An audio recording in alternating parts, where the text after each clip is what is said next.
people, awareness. Okay. Okay, all right. Coming back to you, Shekhar Vijayan. Again, the significance of Prime Minister Narendra Modi's visit to Prayagraj during Maha Kumbh, as much as it is a public display. I mean, whether Prime Minister likes it or not, he is a public figure.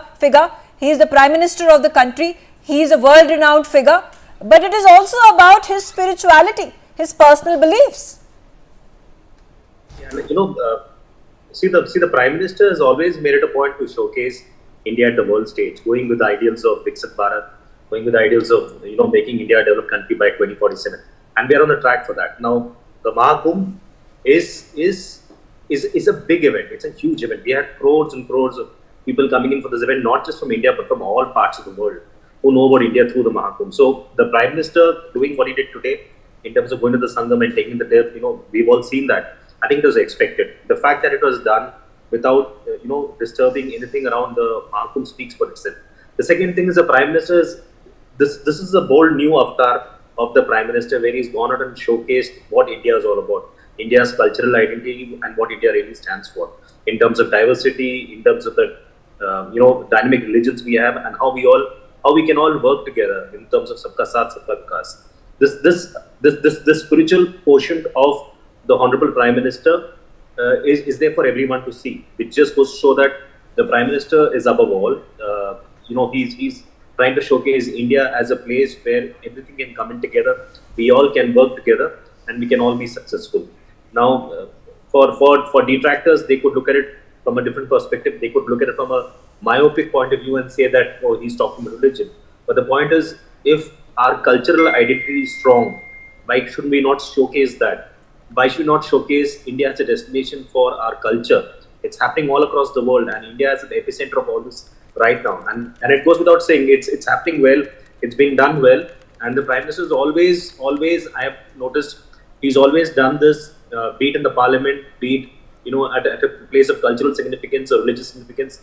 He's always tried to put the best foot forward in showcasing that this is what India is all about. This is an India which is equal. This is an India which is very diverse, which is very dynamic. This is an India which wants to move forward. This is an India which manages so many religions, heterogeneous in nature, but is still able to achieve what it wants to achieve. So I think that's a great leadership skill, and that's something which everybody needs to emulate, be it world leaders across the world, from India especially. Okay. And I think. Alok Mehta, I'm going to come back to you. It's so unfortunate that there are public figures, political party leaders who have such low reverence to what Maha Kumbh is all about, to the spirituality that surrounds the country, because of this phenomenon that takes place after 144 years. So, a century and a half is the time when people from all walks of life, public figures, celebrities from all across the globe have waited up until this time, and they are fortunate enough that it is in their lifetime Maha Kumbh has taken place, and still there's commentary like how the dead bodies of the victims of this stampede are thrown into the waters, into the Ganges at the Triveni Sangam at Maha Kumbh. It was Jaya Bachchan who came out with this really irresponsible remark. What do you have to say to that? See, Jaya Bachchan or any of these other detractors have made it a business of always speaking ill of India in India or at the world stage. I think the larger population knows what is true and what is not true. For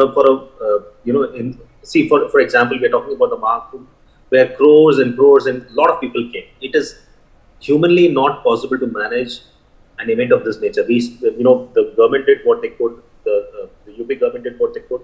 Yes, there were mishaps in between, but instead of pointing out mistakes, everybody could have come in together, especially the opposition, and could have also spoken about the religious significance of the Kumbh in terms of how much employment does it generate, how much, how many people come in from all parts of the world, what is the religious tourism we have out of this, because everybody benefits from this. If India looks good at the world stage, it benefits all of us, including our opposition, including our ruling party. I think that leadership skill is missing. I think they hate the Prime Minister so much that they find every reason to bring India down. They really don't understand that the Prime Minister and India are spoken at the same breath, and that's where they're going wrong, and that's why they're not winning elections, because they don't understand what the normal Indian wants. The normal Indian wants an India which is developed. The normal Indian wants an India where people talk about us in in a positive manner. But if we still keep talking about things which have gone wrong, if we still keep talking about the deaths which have happened, which is very unfortunate, and you make up stories or you compose stories and you talk about things without any facts, this is picked up by the world media and then it paints India in a bad picture. I think it's very important when somebody paints India in a bad picture, we should also have strong facts and figures to back them up and say, boss, to tell them very clearly they're wrong. And we have noticed that these are the same people who make stories all the time, always. Like people like Jaya Bachchan, they always come up with these negative stories around India. Yeah, absolutely. Alok Mehta, again, are there going, at this point of time, questions are being raised, or Prime Minister Narendra